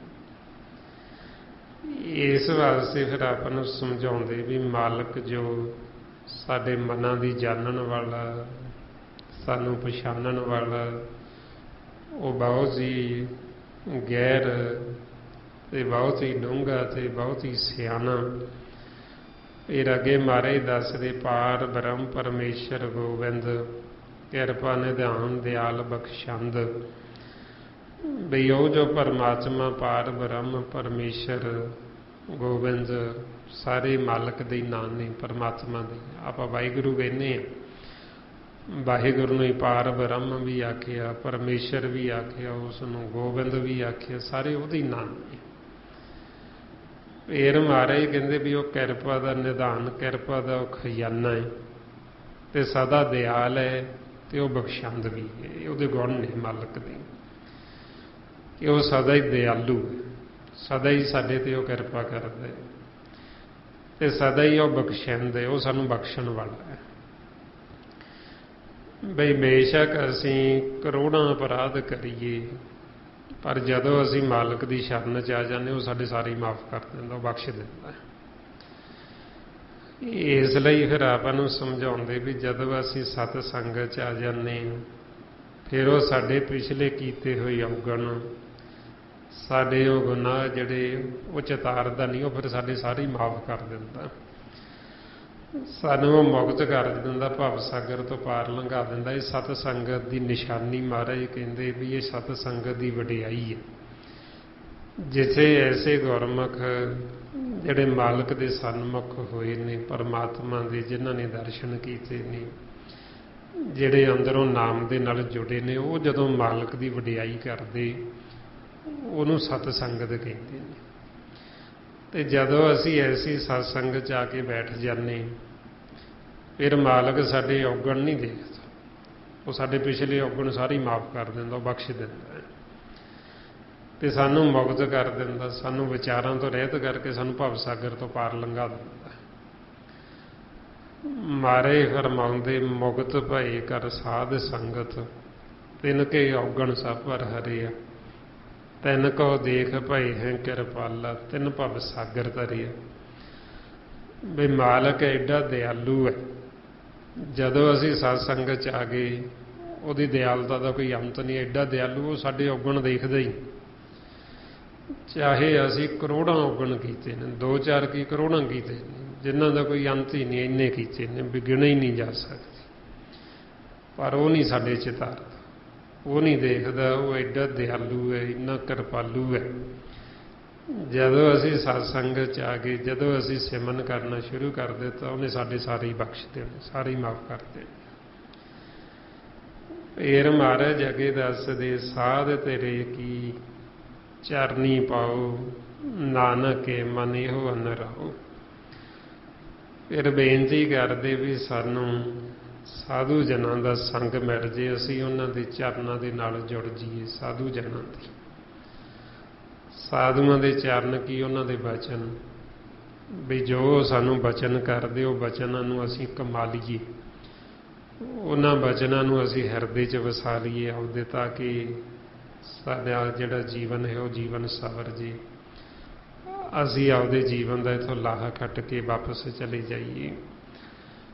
ਫਿਰ ਆਪਾਂ ਨੂੰ ਕਹਿੰਦੇ ਵੀ ਸਾਡੇ 'ਤੇ ਕਿਰਪਾ ਕਰੋ, ਵੀ ਸਾਨੂੰ ਸਾਧੂ ਜਨਾਂ ਦਾ ਸੰਗ ਬਖਸ਼ੋ, ਤਾਂ ਕਿ ਅਸੀਂ ਉਹਨਾਂ ਦੇ ਚਰਨਾਂ ਦੇ ਨਾਲ ਲੱਗੀਏ, ਉਹਨਾਂ ਦੇ ਬਚਨਾਂ ਦੇ ਨਾਲ ਲੱਗੀਏ, ਤੇ ਸਾਡੇ ਮਨ ਦੀ ਇਹ ਫਿਰ ਤਾਂਘ ਹੈ, ਸਾਡੇ ਮਨ ਦੀ ਇਹ ਇੱਛਾ, ਨਾਨਕ ਕੇ ਮਨ ਇਹੋ ਅਨ ਰਾਓ, ਵੀ ਮਨ ਦੇ ਵਿੱਚ ਸਾਡੇ ਕੋਈ ਹੋਰ ਨਹੀਂ, ਸਿਰਫ ਇਹੀ ਅਨ ਰਾਓ, ਇਹੀ ਤਾਂਘ ਹੈ ਵੀ ਅਸੀਂ ਤੇਰੇ ਨਾਲ ਜੁੜੀਏ, ਵੀ ਅਸੀਂ ਤੇਰੀ ਭਗਤੀ ਕਰੀਏ। ਤੇ ਸਾਨੂੰ ਭਗਤੀ ਦਾ ਭੇਦ ਦੇਣਾ ਸਾਧੂ ਜਨਾਂ ਨੇ, ਵੀ ਅਸੀਂ ਕਿਵੇਂ ਤੇਰੇ ਨਾਲ ਜੁੜ ਸਕਦੇ, ਕਿਵੇਂ ਅਸੀਂ ਸਿਮਰਨ ਕਰੀਏ, ਉਹ ਕਿਹੜੀ ਜੁਗਤੀ, ਕਿਹੜਾ ਤਰੀਕਾ ਜਿਸ ਦੁਆਰਾ ਸਾਡੇ ਅੰਦਰ ਨਾਮ ਪ੍ਰਗਟ ਹੋਣਾ, ਕਿਹੜੀ ਜੁਗਤੀ, ਕਿਹੜਾ ਤਰੀਕਾ ਜਿਹਦੇ ਦੁਆਰਾ ਸਾਡੇ ਅੰਦਰ ਜੋਤ ਪ੍ਰਗਟ ਹੋਣੀ, ਪ੍ਰਕਾਸ਼ ਹੋਣਾ।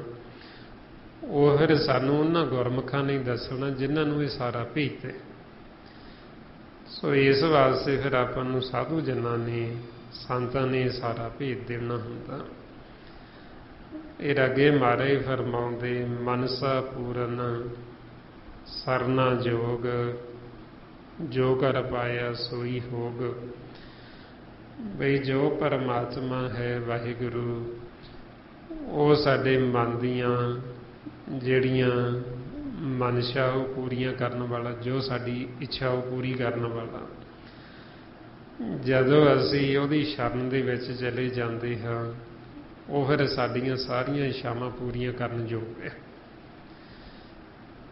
ਜੋ ਅਸੀਂ ਮਨ ਦੇ ਵਿੱਚ ਇੱਛਾ ਰੱਖ ਕੇ ਮਾਲਕ ਦਾ ਸਿਮਰਨ ਕਰਾਂਗੇ, ਉਹ ਸਾਡੀ ਉਹ ਇੱਛਾ ਪੂਰੀ ਕਰ ਦਿੰਦਾ। ਮਾਰੇ ਕਹਿੰਦੇ ਇੱਛਾ ਪੂਰਕ ਸਰਬ ਸੁਖ ਦਾਤਾ ਹਰ, ਜਾ ਕੇ ਵਸ ਹੈ ਕਾਮ ਧਿਨਾ। ਸੋ ਐਸਾ ਹਰ ਧਿਆਈਏ ਮੇਰੇ ਜੀੜੇ, ਤਾਂ ਸਰਬ ਸੁਖ ਪਾਵੇ ਮੇਰੇ ਮਨਾ। ਬਈ ਜੋ ਮਾਲਕ ਪਰਮਾਤਮਾ ਹੈ ਉਹ ਸਾਡੀਆਂ ਸਾਰੀਆਂ ਇੱਛਾਵਾਂ ਪੂਰੀਆਂ ਕਰਨ ਵਾਲਾ, ਪਰ ਨਾਲ ਨਾਲ ਸਾਨੂੰ ਮੇਰੇ ਗਿਆਨ ਦਿੱਤਾ ਜਾਂਦਾ ਵੀ ਅਸੀਂ ਇੱਛਾਵਾਂ ਸੰਸਾਰ ਦੀਆਂ ਹੀ ਨਹੀਂ ਰੱਖਣੀਆਂ, ਮਾਇਆ ਦੀਆਂ ਹੀ ਨਹੀਂ ਰੱਖਣੀਆਂ। ਜੇ ਅਸੀਂ ਇਹ ਇੱਛਾ ਰੱਖ ਕੇ ਸਿਮਰਨ ਕਰਾਂਗੇ ਵੀ ਸਾਨੂੰ ਕੋਈ ਹੋਰ ਨਹੀਂ ਚੀਜ਼ ਚਾਹੀਦੀ, ਸਾਨੂੰ ਤੂੰ ਚਾਹੀਦਾ, ਇਹ ਸਾਨੂੰ ਪਰਮਾਤਮਾ ਤੂੰ ਚਾਹੀਦਾ, ਅਸੀਂ ਤੇਰੇ ਨਾਲ ਮਿਲਾਪ ਕਰਨਾ, ਅਸੀਂ ਤੈਨੂੰ ਮਿਲਣਾ, ਤੇ ਸਾਨੂੰ ਮਾਲਕ ਮਿਲ ਪਏ। ਜੇ ਅਸੀਂ ਸੰਸਾਰ ਦੀਆਂ ਵਸਤੂਆਂ ਵਾਸਤੇ ਸਿਮਰਨ ਕਰਾਂਗੇ, ਮਿਲ ਤਾਂ ਸਾਨੂੰ ਉਹ ਵੀ ਜਾਣੀ ਆ, ਪਰ ਉਹਦੇ ਵਾਸਤੇ ਇਹ ਨਹੀਂ ਪਤਾ ਵੀ ਸਾਡਾ ਇੱਧਰੋਂ ਸਮਾਂ ਖਤਮ ਹੋ ਜਾਏ। ਆਪਾਂ ਕੋਈ ਇੱਛਾ ਰੱਖ ਕੇ ਸਿਮਰਨ ਕਰ ਰਹੇ ਤੇ ਦਿੱਤਾ ਹੋਇਆ ਸਮਾਂ ਸਾਡਾ ਖਤਮ ਹੋ ਜੇ ਸਵਾਸਾਂ ਦਾ ਧਨ, ਤੇ ਸਾਨੂੰ ਫੇਰ ਭੇਜ ਦੇਣਗੇ ਵੀ ਜਾਓ, ਤੁਹਾਡੀ ਇੱਛਾ ਸੀ, ਤੁਸੀਂ ਆ ਇੱਛਾ ਰੱਖ ਕੇ ਸਿਮਰਨ ਕੀਤਾ, ਤੁਹਾਡੀ ਉਹ ਇੱਛਾ ਆਪਣੀ ਪੂਰੀ ਕਰਕੇ ਫਿਰ ਭੇਜਣਗੇ। ਵੀ ਜੋ ਅਸੀਂ ਇੱਛਾ ਰੱਖ ਕੇ ਸਿਮਰਨ ਕਰ ਰਹੇ, ਮੰਨ ਲਓ ਆਪਾਂ ਇੱਛਾ ਰੱਖ ਰਹੇ ਵੀ ਸਾਨੂੰ ਰਾਜ ਭਾਗ ਚਾਹੀਦੇ,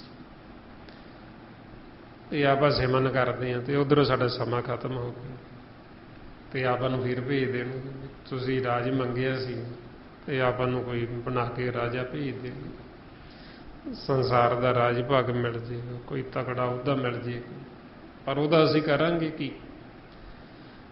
ਸਾਡੇ ਮਨ ਨੂੰ ਥੋੜ੍ਹੀ ਫਿਰ ਸੁੱਖ ਮਿਲਣਾ, ਮਨ ਨੂੰ ਥੋੜ੍ਹੀ ਸ਼ਾਂਤੀ ਆਉਣੀ ਹੈ। ਉਹਦਾ ਸਗਾ ਤੇ ਅਸੀਂ ਆ ਕੇ ਫਿਰ ਹੋਰ ਜੰਜਾਲਾਂ ਦੇ ਵਿੱਚ, ਹੋਰ ਬੰਧਨਾਂ 'ਚ ਵੱਜ ਜਾਣਾ। ਇਸ ਵਾਸਤੇ ਫਿਰ ਗੁਰਮਤਿ ਦੇ ਵਿੱਚ ਆਪਾਂ ਨੂੰ ਸਮਝਾਇਆ ਜਾਂਦਾ ਵੀ ਅਸੀਂ ਆਸਾ ਜਿਹੜੀ ਮਨਸਾ ਉਹ ਇਹ ਰੱਖਣੀ ਵੀ ਅਸੀਂ ਪਰਮਾਤਮਾ ਨੂੰ ਮਿਲਣ ਦੀ, ਅਸੀਂ ਜੋ ਇੱਛਾ ਰੱਖਣੀ ਨਾਮ ਦੀ, ਬਈ ਸਾਨੂੰ ਨਾਮ ਦੀ ਦਾਤ ਚਾਹੀਦੀ, ਸਾਨੂੰ ਪਰਮਾਤਮਾ ਤੁਈਓ ਚਾਹੀਦਾ ਵੀ ਸਾਡਾ ਤੇਰੇ ਨਾਲ ਮਿਲਾਪ ਹੋ ਜੇ, ਇਹ ਤਾਂ ਇੱਛਾ ਰੱਖਣੀ, ਹੋਰ ਸੰਸਾਰ ਦੀਆਂ ਕੋਈ ਇੱਛਾਵਾਂ ਨਹੀਂ ਰੱਖਣੀਆਂ। ਫੇਰ ਮਹਾਰਾਜ ਸੱਚੇ ਪਾਤਸ਼ਾਹ ਕਹਿੰਦੇ ਜੋ ਕਰ ਪਾਇਆ ਸੋਈ ਹੋਗ, ਬਈ ਫਿਰ ਜੀਵਾਂ ਦੇ ਪਰ ਕੋਈ ਵਸਮ ਨਹੀਂ ਹੈ, ਵੀ ਜਿੱਦਾਂ ਦਾ ਫਿਰ ਮਾਲਕ ਅੰਦਰੋਂ ਪ੍ਰੇਰਦਾ ਉਦਾਂ ਦਾ ਹੀ ਹੋ ਜਾਂਦੇ ਨੇ, ਜਿੱਦਾਂ ਦੀ ਉਹ ਪ੍ਰੇਰਨਾ ਕਰਦਾ ਉਦਾਂ ਮਤ ਪ੍ਰਭ ਅੰਤਰਜਾਮੀ, ਜਿਉਂ ਪ੍ਰੇਰੇ ਤਿਉਂ ਕਰਨਾ, ਜਿੱਦਾਂ ਉਹ ਅੰਦਰ ਕਿਸੇ ਨੂੰ ਮਾਇਆ ਵੱਲ ਲਾ ਦਿੰਦਾ ਉਹ ਮਾਇਆ ਵੱਲ ਲੱਗਿਆ ਹੋਇਆ, ਕਿਸੇ ਨੂੰ ਅੰਦਰ ਬੈਠਾ ਹੀ ਜਨਾ ਦਿੰਦਾ ਵੀ ਤੂੰ ਇਹਨੂੰ ਛੱਡ, ਤੂੰ ਮੇਰੇ ਵੱਲ ਆ ਜਾ, ਤੇ ਉਹ ਪਰਮਾਤਮਾ ਵਾਲੇ ਪਾਸੇ ਤੁਰ ਪੈਂਦਾ ਹੈ। ਕਿਉਂਕਿ ਮਾਲਕ ਦਾ ਖੇਲ ਹੈ, ਬੈਠਾ ਸਭ ਦੇ ਅੰਦਰ ਹੀ। ਉਹ ਕਹਿੰਦੇ ਵੀ ਜਿਹਦੇ ਅੰਦਰ ਬੈਠਾ ਮੈਂ ਜੇ ਰਸਤਾ ਭੁਲਾ ਦਿਆਂ ਤੇ ਉਹਨੂੰ ਕੋਈ ਜਨਾ ਨਹੀਂ ਸਕਦਾ, ਤੇ ਜਿਹਨੂੰ ਮੈਂ ਅੰਦਰ ਬੈਠਾ ਰਸਤਾ ਦਿਖਾ ਦਿਆਂ ਉਹਨੂੰ ਵੀ ਕੋਈ ਭੁਲਾ ਨਹੀਂ ਸਕਦਾ। ਵੀ ਖੇਲ ਸਾਰਾ ਮਾਲਕ ਦਾ ਆਪਣਾ ਹੀ ਹੈ। ਸੱਚੇ ਪਾਤਸ਼ਾਹ ਕਹਿੰਦੇ ਸਭ ਘਟ ਮੇਰੇ ਹੋ ਸਭਨਾ ਅੰਦਰ, ਜਿਸੇ ਖਵਾਈ ਦੇ ਸਕੌਣ ਕਹੇ, ਜਿਸੇ ਦਿਖਾਲਾਂ ਬਟੜੀ ਤਿਸੇ ਭੁਲਾਵੇ ਕੌਣ, ਜਿਸੇ ਭੁਲਾਵਾਂ ਪੰਧ ਸਿਉ ਤਿਸੇ ਜਨਾਵੇ ਕੌਣ। ਮਾਰੇ ਕਹਿੰਦੇ ਜਿਹਨੂੰ ਮੈਂ ਅੰਦਰ ਬੈਠਾ ਰਸਤਾ ਬਾਟ ਦਿਖਾਦਾ, ਮਿਲਾਪ ਦਾ ਰਸਤਾ, ਉਹਨੂੰ ਕੋਈ ਭੁਲਾ ਨਹੀਂ ਸਕਦਾ, ਤੇ ਜਿਹਨੂੰ ਮੈਂ ਮੁੜ ਤੋਂ ਹੀ ਪੰਧ ਤੋਂ ਹੀ ਭੁਲਾ ਦਿਆਂ ਉਹਨੂੰ ਕੋਈ ਜਨਾ ਨਹੀਂ ਸਕਦਾ। ਜਿਹਨੂੰ ਮੈਂ ਅੰਦਰ ਬੈਠਾ ਹੀ ਭੁਲਾ ਦਿਆਂ ਉਹਨੂੰ ਤੁਸੀਂ ਜਿੰਨਾ ਮਰਜ਼ੀ ਸਮਝਾਈ ਚਲੋ ਉਹਨੂੰ ਕੋਈ ਸਮਝਾ ਹੀ ਨਹੀਂ ਸਕਦਾ। ਇਸ ਵਾਸਤੇ ਫਿਰ ਆਪਾਂ ਨੂੰ ਕਹਿੰਦੇ ਵੀ ਜਿੱਥੇ ਫਿਰ ਜੀਵ ਨੂੰ ਲਾਇਆ ਉੱਥੇ ਹੀ ਲੱਗਾ ਹੋਇਆ। ਫਿਰ ਅੱਗੇ ਮਹਾਰਾਜ ਦੱਸਦੇ ਹਰਨ ਭਰਨ ਜਾ ਕਾ ਨੇਤਰ ਹੋਰ, ਤਿਸ ਕਾ ਮੰਤਰ ਨਾ ਜਾਣੇ ਹੋਰ, ਬਈ ਜੋ ਮਾਲਕ ਪਰਮਾਤਮਾ ਨੇ ਜੋ ਇਹ ਸ੍ਰਿਸ਼ਟੀ ਦੀ ਰਚਨਾ ਰਚੀ ਹੈ, ਜੋ ਇਹ ਖੇਲ ਚਲਾਇਆ, ਬਈ ਉਹ ਜਿਵੇਂ ਅੱਖ ਦਾ ਫਲਕਾਰਾ ਆਪਾਂ ਅੱਖ ਫਲਕਦੇ ਆ, ਕਿੰਨਾ ਕੁ ਸਮਾਂ ਲੱਗਦਾ, ਇੰਨੇ ਸਮੇਂ ਦੇ ਵਿੱਚ ਹੀ ਮਾਲਕ ਹੈ ਜੋ ਉਹ ਜਗਤ ਦੀ ਸਿਰਜਣਾ ਵੀ ਕਰ ਸਕਦਾ ਹੈ ਤੇ ਨਾਸ ਵੀ ਕਰ ਸਕਦਾ ਹੈ। ਵੀ ਜਦੋਂ ਉਹਦੀ ਇੱਛਾ ਹੁੰਦੀ ਹੈ ਉਹ ਖੇਲ ਸ਼ੁਰੂ ਕਰ ਦਿੰਦੇ, ਜਦੋਂ ਇੱਛਾ ਹੁੰਦੀ ਉਹ ਖਤਮ ਕਰ ਦਿੰਦੇ। ਸੋ ਮਾਰੇ ਫਿਰ ਦੱਸਦੇ ਤਿਸ ਕਾ ਮੰਤਰ ਨਾ ਜਾਣੇ ਹੋਰ, ਵੀ ਇਹ ਜਿਹੜਾ ਭੇਦ ਉਹ ਆਪ ਹੀ ਮਾਲਕ ਜਾਣਦਾ, ਵੀ ਜਦੋਂ ਉਹਨਾਂ ਦੀ ਇੱਛਾ ਹੁੰਦੀ ਕਦੋਂ ਖੇਲ ਸ਼ੁਰੂ ਕਰਦੇ ਨੇ ਤੇ ਕਦੋਂ ਉਹਨਾਂ ਦੀ ਇੱਛਾ ਹੁੰਦੀ ਵੀ ਕਦੋਂ ਉਹ ਬੰਦ ਕਰਦੇ ਨੇ, ਇਹ ਮਾਲਕ ਨੂੰ ਹੀ ਪਤਾ, ਉਹਨੂੰ ਹੀ ਉਹੀਓ ਜਾਣਦਾ ਵੀ ਜਿਹਨੇ ਸ੍ਰਿਸ਼ਟੀ ਦੀ ਰਚਨਾ ਕੀਤੀ ਹੈ। ਇਸ ਲਈ ਗੁਰੂ ਨਾਨਕ ਦੇਵ ਜੀ ਸਮਝਾਉਂਦੇ ਵੀ ਜਿਵੇਂ ਜੋਗੀਆਂ ਦੀ ਆਰਜੂ ਬੜੀ ਲੰਬੀ ਸੀ, ਬਈ ਇਹ ਭੇਤ ਜੋਗੀਆਂ ਨੂੰ ਨਹੀਂ ਪਤਾ ਲੱਗਿਆ ਵੀ ਇਹ ਜਦੋਂ ਖੇਲ ਦੀ ਰਚਨਾ ਹੋਈ ਵੀ ਕਿਹੜਾ ਉਦੋਂ ਥਿੱਤ, ਕਿਹੜੀ ਵਾਰ ਸੀ, ਕਿਹੜੀ ਰੁੱਤ ਸੀ, ਉਹ ਮਾਲਕ ਆਪ ਹੀ ਜਾਣਦਾ। ਥਿੱਤ ਵਾਰ ਨਾ ਜੋਗੀ ਜਾਣੇ, ਰੁੱਤ ਮਹ ਨਾ ਕੋਈ, ਜਾ ਕਰਤਾ ਸ੍ਰਿਸ਼ਟੀ ਕੋ ਸਾਜੇ, ਆਪੇ ਜਾਣੇ ਸੋਈ। ਵੀ ਜਿਹਨੇ ਸ੍ਰਿਸ਼ਟੀ ਦੀ ਰਚਨਾ ਕੀਤੀ ਉਹੀਓ ਜਾਣਦਾ ਮਾਲਕ ਹੀ, ਹੋਰ ਕਿਸੇ ਨੂੰ ਨਹੀਂ ਪਤਾ ਹੈ। ਫੇਰ ਮਹਾਰਾਜ ਕਹਿੰਦੇ ਆਨੰਦ ਰੂਪ ਮੰਗਲ ਸਦ ਜਾ ਕੇ ਸਰਬ ਥੋਕ ਸੁਣੀਏ ਘਰ ਤਾਂ ਕੇ, ਬਈ ਜੋ ਮਾਲਕ ਪਰਮਾਤਮਾ ਉਹਦੇ ਘਰ ਦੇ ਵਿੱਚ ਸਦਾ ਹੀ ਆਨੰਦ ਹੈ, ਸਦਾ ਹੀ ਉੱਥੇ ਖੁਸ਼ੀਆਂ, ਸਦਾ ਹੀ ਉੱਥੇ ਖੇੜਾ। ਜਿਵੇਂ ਹੁਣ ਆਪਣਾ ਜਿਹੜਾ ਦੇਸ਼ ਪਰਲੋਕ, ਉੱਥੇ ਤਾਂ ਸੁੱਖ ਸੁੱਖ ਹੈਗੇ ਹੀ ਹੈ। ਜੋ ਆਪਣੇ ਵਾਸਤੇ ਘਰ ਬਣਾ ਕੇ ਦਿੱਤਾ ਮਾਲਕ ਨੇ, ਨਿਜ ਮਹਿਲ ਦਸਵਾਂ ਦਵਾਰ, ਉੱਥੇ ਵੀ ਆਨੰਦ, ਉੱਥੇ ਵੀ ਸੌਖੀ ਸੁੱਖ ਹੈ। ਬਈ ਬੱਚਾ ਪਰਦੇਸ ਚੱਲਿਆ, ਇਹਨੂੰ ਪਰਦੇਸ ਜਾ ਕੇ ਕਿਸੇ ਕਿਸਮ ਦੀ ਕੋਈ ਦੁੱਖ ਕੋਈ ਤਕਲੀਫ ਨਾ ਹੋਵੇ। ਜਿਹੜੀਆਂ ਸੁੱਖ ਸਹੂਲਤਾਂ ਮਾਲਕ ਨੇ ਆਪਣੇ ਕੋਲ ਰੱਖੀਆਂ, ਉਹੀਓ ਸਾਰੀਆਂ ਸੁੱਖ ਸਹੂਲਤਾਂ ਆਪਣੇ ਮਨ ਵਾਸਤੇ ਉਹ ਨਿਜ ਮਹਿਲ ਦੇ ਵਿੱਚ ਰੱਖ ਦਿੱਤੀਆਂ। ਜਿਵੇਂ ਆਪਾਂ ਸੰਸਾਰ 'ਚ ਦੇਖਦੇ ਹਾਂ ਵੀ ਮਾਤਾ ਪਿਤਾ ਕੋਲ ਜਿੰਨੀਆਂ ਵੀ ਸਹੂਲਤਾਂ ਹੁੰਦੀਆਂ, ਉਹ ਵੱਧ ਤੋਂ ਵੱਧ ਆਪਦੇ ਬੱਚਿਆਂ ਵਾਸਤੇ ਉਹ ਸੁੱਖ ਸਹੂਲਤਾਂ ਦਿੰਦੇ ਉਹਨਾਂ ਨੂੰ, ਵੀ ਜਿਹੜੀਆਂ ਸਾਡੇ ਕੋਲ ਨੇ, ਤਾਂ ਕਿ ਉਹਨਾਂ ਬੱਚਿਆਂ ਨੂੰ ਵੀ ਕਿਸੇ ਕਿਸਮ ਦੀ ਕੋਈ ਤੰਗੀ ਨਾ ਹੋਵੇ, ਕੋਈ ਦੁੱਖ ਨਾ ਹੋਵੇ, ਵੱਧ ਤੋਂ ਵੱਧ ਉਹਨਾਂ ਵਾਸਤੇ ਕਰਦੇ। ਇਸੇ ਤਰ੍ਹਾਂ ਹੀ ਆਪਣੇ ਮਾਤਾ ਪਿਤਾ ਨੇ ਆਪਾਂ ਨੂੰ ਇਸ ਸੰਸਾਰ ਦੇ ਵਿੱਚ ਭੇਜਣ ਤੋਂ ਪਹਿਲਾਂ ਆਪਣੇ ਵਾਸਤੇ ਸਪੈਸ਼ਲ ਇੱਕ ਮਹਿਲ ਬਣਾਇਆ, ਜਿਹਨੂੰ 10ਵਾਂ ਦਵਾਰ, ਨਿਜ ਮਹਿਲ, ਥਿਰ ਘਰ, ਸਹਿਜ ਗੁਫਾ, ਮੰਦਰ, ਕੋਠੜੀ, ਗੜ੍ਹ, ਗੁਰਦੁਆਰਾ, ਮਸੀਤ, ਬਹੁਤ ਸਾਰੇ ਗੁਰਬਾਣੀ ਗੁਰੂ ਵਿੱਚ ਨਾਮ ਦਿੱਤੇ, ਅਲੱਗ-ਅਲੱਗ ਭਾਸ਼ਾਵਾਂ ਦੇ ਵਿੱਚ ਇਹ ਸਾਰੇ ਨਾਂ ਰੱਖੇ ਨੇ। ਹੁਣ ਆਪਣਾ ਜਿਹੜਾ ਘਰ ਹੈ ਉੱਥੇ ਸਦਾ ਆਨੰਦ ਹੈ, ਸਦਾ ਹੀ ਉੱਥੇ ਖੁਸ਼ੀਆਂ ਖੁਸ਼ੀਆਂ, ਸਦਾ ਹੀ ਉੱਥੇ ਅਨਹਦ ਵਾਜੇ ਜਿਹੜੇ ਦਿਨ ਰਾਤ ਵੱਜਦੇ ਹੀ ਰਹਿੰਦੇ ਨੇ। ਜਿਵੇਂ ਆਪਾਂ ਸੰਸਾਰ 'ਚ ਦੇਖਦੇ ਕਿਸੇ ਘਰ ਦੇ ਵਿੱਚ ਖੁਸ਼ੀ ਮਨਾਈ ਜਾਂਦੀ, ਕੋਈ ਵਿਆਹ ਸ਼ਾਦੀ ਹੁੰਦੀ ਜਾਂ ਕੋਈ ਹੋਰ ਖੁਸ਼ੀ ਦਾ ਪ੍ਰੋਗਰਾਮ ਹੁੰਦਾ, ਤੇ ਉਹਨਾਂ ਦੇ ਘਰ ਦੇ ਵਿੱਚ ਬਾਜੇ ਵਜਾਈ ਜਾਂਦੇ। ਹੁਣ ਆਪਣਾ ਜਿਹੜਾ ਘਰ ਹੈ ਉੱਥੇ ਸਦਾ ਹੀ ਖੁਸ਼ੀਆਂ, ਸਦਾ ਆਨੰਦ, ਇਸ ਕਰਕੇ ਉੱਥੇ ਦਿਨ ਰਾਤ ਬਾਜੇ ਵੱਜਦੇ ਹੀ ਰਹਿੰਦੇ। ਮਾਰੇ ਫਰਮਾਉਂਦੇ, 9 ਦਰ ਠਾਕੇ ਧਾਵ ਧਰਹਾਏ, 10ਵੇਂ ਨਿਜ ਘਰ ਵਾਸਾ ਪਾਏ। ਉਥੇ ਅਨਹਦ ਸ਼ਬਦ ਵਜੇ ਦਿਨ ਰਾਤੀ, ਗੁਰਮਤੀ ਸ਼ਬਦ ਸੁਣਾਵਣੇ। ਵੀ ਜਦੋਂ ਅਸੀਂ ਇਹਨਾਂ 9 ਦਰਾਂ ਨੂੰ ਠਾਕ ਕੇ 9 ਦਰਾਂ ਤੋਂ ਉੱਪਰ ਅਸੀਂ 10ਵੇਂ 'ਚ ਚਲੇ ਜਾਂਦੇ ਹਾਂ, ਉਥੇ ਫਿਰ ਆਨੰਦ ਹੀ ਆਨੰਦ, ਉੱਥੇ ਸੌਖੀ ਸੌਖੀ। ਫਿਰ ਮਹਾਰਾਜ ਕਹਿੰਦੇ ਵੀ ਮਾਲਕ ਦੇ ਘਰ ਦੇ ਵਿੱਚ ਇਹ ਸਦਾ ਆਨੰਦ, ਸਦਾ ਖੁਸ਼ੀਆਂ, ਸਦਾ ਸੁੱਖ। ਤੇ ਫਿਰ ਕਹਿੰਦੇ ਸਰਬ ਥੋਕ ਸੁਣੀਏ ਕਰ, ਤਾਂ ਕਿ ਵੀ ਸਾਰੇ ਪਦਾਰਥ ਫਿਰ ਸਾਡੇ ਮਨ ਵਾਸਤੇ ਜੋ ਘਰ ਦੇ ਵਿੱਚ ਰੱਖ ਦਿੱਤੇ, ਸਾਡੇ ਮਨ ਦਾ ਭੋਜਨ ਅੰਮ੍ਰਿਤ ਰਸ ਰੱਖੇ। ਜਿੰਨਾ ਮਰਜ਼ੀ ਅਸੀਂ ਕੱਢ ਕੱਢ ਉੱਥੋਂ ਪੀਤੀ ਜਾਈਏ, ਮੁੱਕਦਾ ਹੀ ਨਹੀਂ। ਆਪਣੇ ਘਰ ਦੇ ਵਿੱਚ ਉੱਥੇ 9 ਨਿਜ ਖਜ਼ਾਨਾ ਜਿਹੜਾ ਨਾਮ ਉਹ ਰੱਖ ਦਿੱਤਾ। ਜਿੰਨੀਆਂ ਜਾਣੀ ਦੀ ਮਨ ਵਾਸਤੇ 68 ਤੀਰਥਾਂ ਦਾ ਪ੍ਰਬੰਧ ਕਰ ਦਿੱਤਾ, ਵੀ ਜਿੱਥੇ ਅਸੀਂ ਇਸ਼ਨਾਨ ਕਰਨਾ। ਜਿਵੇਂ ਆਪਾਂ ਦ੍ਰਿਸ਼ਟਮਾਨ ਘਰ ਬਣਾਉਂਦੇ ਹਾਂ, ਘਰ ਦੇ ਵਿੱਚ ਆਪਾਂ ਜੋ ਆਪਾਂ ਨੂੰ ਸੁੱਖ ਸਹੂਲਤਾਂ ਚਾਹੀਦੀਆਂ ਉਹ ਸਾਰਾ ਕੁਝ ਆਪਾਂ ਰੱਖ ਲੈਂਦੇ। ਜਿਵੇਂ ਘਰ ਦੇ ਵਿੱਚ ਇਸ਼ਨਾਨ ਕਰਨ ਦਾ ਪ੍ਰਬੰਧ ਕੀਤਾ ਆਪਾਂ, ਵੀ ਇੱਥੇ ਅਸੀਂ ਇਸ਼ਨਾਨ ਕਰਨਾ। ਘਰ ਦੇ ਵਿੱਚ ਖਾਣ ਪੀਣ ਦਾ ਪ੍ਰਬੰਧ, ਰਸੋਈ ਦਾ, ਵੀ ਇੱਥੇ ਅਸੀਂ ਖਾਣਾ ਪੀਣਾ ਬਣਾਉਣਾ। ਫਿਰ ਘਰ 'ਚ ਸੌਣ ਦਾ ਪ੍ਰਬੰਧ, ਵੀ ਇੱਥੇ ਅਸੀਂ ਸੌਣਾ। ਇਸੇ ਤਰ੍ਹਾਂ ਹੀ ਫਿਰ ਆਪਣੇ ਮਨ ਵਾਸਤੇ ਇਹ ਸਾਰਾ ਪ੍ਰਬੰਧ ਘਰ ਦੇ ਵਿੱਚ ਕੀਤਾ ਹੋਇਆ 10ਵੇਂ ਦਵਾਰ ਦੇ ਵਿੱਚ, ਵੀ ਜਿੱਥੇ ਸਾਡੇ ਮਨ ਨੇ ਆਰਾਮ ਕਰਨਾ, ਸਾਡੇ ਮਨ ਨੇ ਇਸ਼ਨਾਨ ਕਰਨਾ, ਸਾਡੇ ਮਨ ਨੇ ਪੂਜਾ ਕਰਨੀ, ਸਾਡੇ ਮਨ ਨੇ ਭੋਜਨ ਛਕਣਾ, ਉਹ ਸਾਰਾ ਕੁਝ ਫਿਰ ਇਹ 10ਵੇਂ ਦਵਾਰ ਦੇ ਵਿੱਚ ਰੱਖੀਏ। ਇਸ ਲਈ ਫਿਰ ਕਹਿੰਦੇ ਸਰਬ ਥੋਕ ਸੁਣੀਏ ਘਰ, ਤਾਂ ਕਿ ਵੀ ਸਾਰੇ ਪਦਾਰਥ ਸਾਡੇ ਮਨ ਵਾਸਤੇ ਉਹ ਘਰ ਦੇ ਵਿੱਚ ਰੱਖ ਦਿੱਤੇ। ਫਿਰ ਅੱਗੇ ਮਹਾਰਾਜ ਦੱਸਦੇ, ਰਾਜ ਮੈਂ ਰਾਜ, ਜੋਗ ਮੈਂ ਜੋਗੀ, ਤਪ ਮੈਂ ਤਪੀਸਰ, ਗ੍ਰਸਤ ਮੈਂ ਭੋਗੀ। ਬਈ ਜੋ ਮਾਲਕ ਪਰਮਾਤਮਾ ਹੈ, ਫਿਰ ਉਹ ਰਾਜਿਆਂ ਦਾ ਮਹਾਰਾਜਾ, ਜੋਗੀਆਂ ਦੇ ਵਿੱਚ ਵੱਡਾ ਜੋਗੀ ਆਪ ਹੀ, ਤਪੀਆਂ ਦੇ ਵਿੱਚ ਉਹ ਫਿਰ ਵੱਡਾ ਤਪੀਸਰ, ਤੇ ਗ੍ਰਸਤੀਆਂ ਦੇ ਵਿੱਚ ਉਹ ਸਭ ਤੋਂ ਵੱਡਾ ਭੋਗੀ। ਬਈ ਉਹ ਸਾਰਾ ਕੁਝ ਮਾਲਕ ਆਪ ਹੀ ਹੈ, ਪਰਮਾਤਮਾ, ਜੋਗੀ ਵੀ ਆਪ, ਰਾਜਾ ਵੀ ਆਪ, ਤਪੀਸਰ ਵੀ ਆਪ, ਤੇ ਗ੍ਰਸਤ ਦੇ ਵਿੱਚ ਭੋਗੀ ਵੀ ਆਪ। ਸੋ ਇਸ ਵਾਸਤੇ ਫਿਰ ਆਪਾਂ ਨੂੰ ਸਮਝਾਉਂਦੇ ਵੀ ਇਹ ਮਾਲਕ ਦੀ ਖੇਲ ਹੈ, ਮਾਲਕ ਆਪ ਹੀ ਵਰਤਦਾ ਹੈ। ਸੋ ਇਸ ਵਾਸਤੇ ਫਿਰ ਇਹ ਸਾਰੀ ਅਵਸਥਾ ਜਿਹੜੀ ਹੈ ਗੁਰਮੁਖ ਦੀ, ਜਿਵੇਂ ਮਹਾਰਾਜ ਦੱਸਦੇ ਵੀ ਜਦੋਂ ਸਾਡਾ ਮਨ ਜਾਗ ਪਿਆ, ਉਦੋਂ ਫਿਰ ਕਹਿੰਦੇ ਵੀ ਇਹ ਰਾਜਾ, ਇਹ ਕਾਇਆ ਨੂੰ ਨਗਰੀ ਬਣਾਇਆ ਮਨ ਰਾਜਾ, ਕਾਇਆ ਨਗਰੀ ਇਹ ਮਨ ਰਾਜਾ।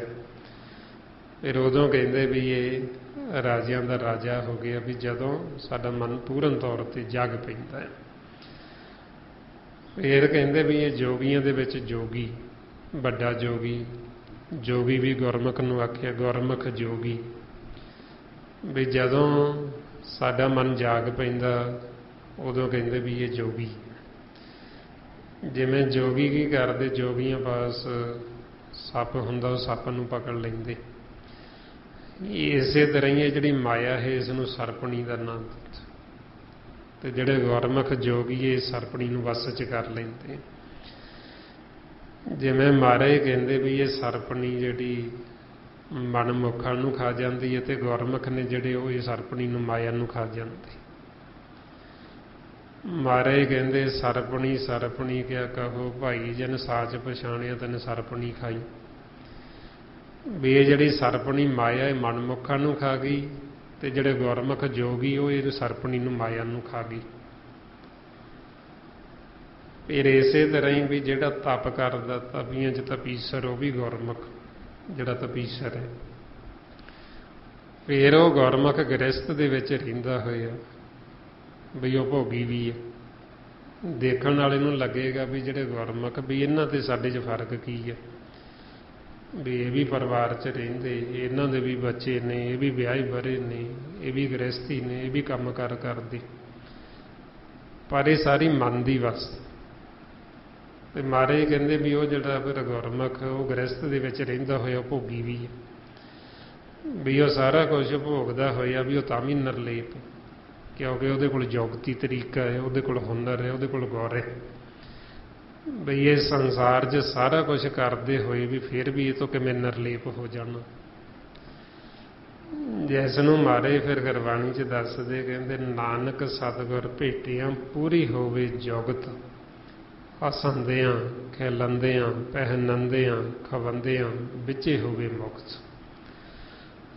ਬਈ ਉਹ ਜਿਹੜਾ ਫਿਰ ਗ੍ਰਸਥ 'ਚ ਰਹਿੰਦਾ ਹੋਏ ਗੁਰਮੁਖ ਉਹ ਖਾਂਦਾ ਪਹਿਨਦਾ ਹੱਸਦਾ ਖੇਡਦਾ ਉਹ ਸਾਰੇ ਰਸਾਂ ਨੂੰ ਭੋਗਦਾ ਹੋਇਆ ਵੀ ਉਹ ਫਿਰ ਵੀ ਮੁਕਤ ਹੈ। ਉਹ ਫਿਰ ਵੀ ਉਹਨੂੰ ਸੰਸਾਰ ਦੇ ਵਿੱਚ ਉਹ ਫਿਰ ਵੀ ਅਮਰ ਹੈ, ਉਹਦੇ ਵਾਸਤੇ ਕੋਈ ਬੰਧਨ ਨਹੀਂ ਹੈ। ਇਸ ਵਾਸਤੇ ਫਿਰ ਆਪਾਂ ਨੂੰ ਕਹਿੰਦੇ ਵੀ ਇਹ ਸਾਡੇ ਮਨ ਦੀ ਅਵਸਥਾ, ਵੀ ਸਾਡੇ ਇਹ ਮਨ ਹੀ ਫਿਰ ਸਾਰਾ ਇਸ ਮਾਇਆ ਤੋਂ ਉੱਪਰ ਉੱਠਣਾ। ਇਹ ਨਹੀਂ ਫਿਰ ਮਨ ਨੇ ਹੀ ਜੋਗੀ ਬਣਨਾ, ਇਹ ਨਹੀਂ ਰਾਜਾ ਬਣਨਾ, ਇਹ ਨਹੀਂ ਤਪੀਸਰ ਬਣਨਾ, ਇਹ ਨਹੀਂ ਭੋਗੀ ਬਣਨਾ, ਇਹ ਸਾਰਾ ਫਿਰ ਮਨ ਦਾ ਹੀ ਹੈ। ਫਿਰ ਮਹਾਰਾਜ ਕਹਿੰਦੇ ਧਿਆਏ ਧਿਆਏ ਭਗਤੇ ਸੁਖ ਪਾਇਆ, ਨਾਨਕ ਤਿਸ ਪੁਰਖ ਕਾ ਕਿਨੇ ਅੰਤ ਨਾ ਪਾਇਆ। ਵੀ ਜਿਹੜੇ ਫਿਰ ਭਗਤ ਗੁਰਮੁਖ ਮਾਲਕ ਨੂੰ ਧਿਆ ਧਿਆ ਕੇ ਉਹਦਾ ਸਿਮਰਨ ਕਰ ਕਰਕੇ ਉਹ ਸੁੱਖ ਦੀ ਪ੍ਰਾਪਤੀ ਕਰ ਲੈਂਦੇ, ਉਹ ਸੁਖੀ ਹੋ ਜਾਂਦੇ।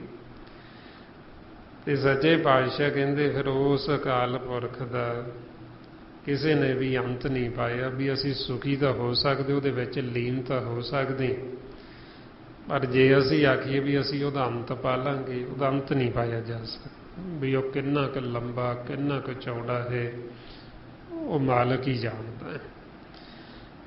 ਇਸ ਵਾਸਤੇ ਫਿਰ ਕਹਿੰਦੇ ਤੂੰ ਬੇਅੰਤ ਕੋ ਬਿਰਲਾ ਜਾਣੇ। ਵੀ ਮਾਲਕ ਹੈ ਜੋ ਉਸ ਨੂੰ ਬੇਅੰਤ ਆਖੇ, ਤੇ ਉਹ ਬੇਅੰਤ ਨੂੰ ਕੋਈ ਵਿਰਲਾ ਹੀ ਜਾਣਦਾ, ਹਰ ਇੱਕ ਵੀ ਨਹੀਂ ਜਾਣਦਾ। ਸੋ ਇਸ ਵਾਸਤੇ ਫਿਰ ਜਿਹੜੇ ਭਗਤ ਉਹ ਮਾਲਕ ਨੂੰ ਧਿਆ ਧਿਆ ਕੇ ਉਹਦਾ ਸਿਮਰਨ ਕਰ ਕਰਕੇ ਉਹ ਸੁੱਖ ਦੀ ਪ੍ਰਾਪਤੀ ਕਰਦੇ। ਆਓ ਹੁਣ ਆਪਾਂ ਵੀ ਕਿਵੇਂ ਪਰਮਾਤਮਾ ਨੂੰ ਧਿਆਉਣਾ, ਕਿਵੇਂ ਆਪਾਂ ਸੁਖੀ ਹੋਣਾ। ਸੁਖੀ ਹੋਣ ਵਾਸਤੇ ਫਿਰ ਆਪਾਂ ਨੂੰ ਕਹਿੰਦੇ ਸਿਮਰਨ ਕਰੋ। ਆਓ ਸਾਰੇ ਗੁਰਮੁਖ ਪਿਆਰੇ ਕਰੋ ਜੀ ਸ਼ੁਰੂ। ਵਾਹਿਗੁਰੂ ਵਾਹਿਗੁਰੂ ਵਾਹਿਗੁਰੂ ਵਾਹਿਗੁਰੂ ਵਾਹਿਗੁਰੂ ਵਾਹਿਗੁਰੂ ਵਾਹਿਗੁਰੂ ਵਾਹਿਗੁਰੂ ਵਾਹਿਗੁਰੂ ਵਾਹਿਗੁਰੂ ਵਾਹਿਗੁਰੂ ਵਾਹਿਗੁਰੂ ਵਾਹਿਗੁਰੂ ਵਾਹਿਗੁਰੂ